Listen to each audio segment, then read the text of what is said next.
God, in his goodness and in his mercy, sent forth his son, who was not born of ordinary generation, but was born of a virgin. Yes, the virgin birth matters. Why?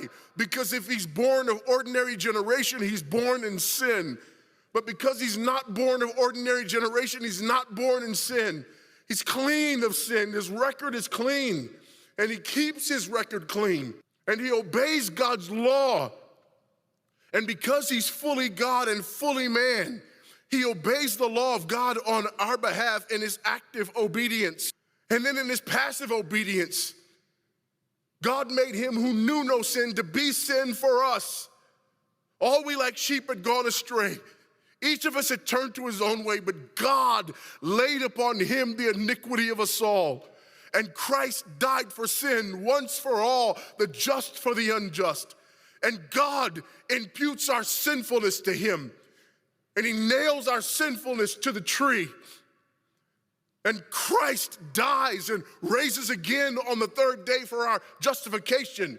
And there's another imputation. The righteousness of Christ is actually imputed to us so that God can be both just and the justifier of the one who places faith in Jesus Christ, so that all those who come to Christ may enter in, so that all those who place faith in Christ might be saved, but not only saved, but sanctified, because he's the firstborn of many brethren.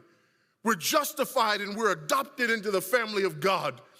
And we're sanctified, and as his children, we begin to bear the family resemblance. And we're further sanctified throughout this life by the very same gospel that saves us.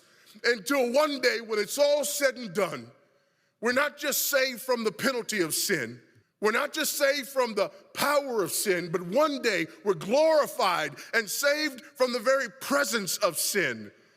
That's the gospel that we preach. That's the gospel that we need. And that's the gospel that's more than enough.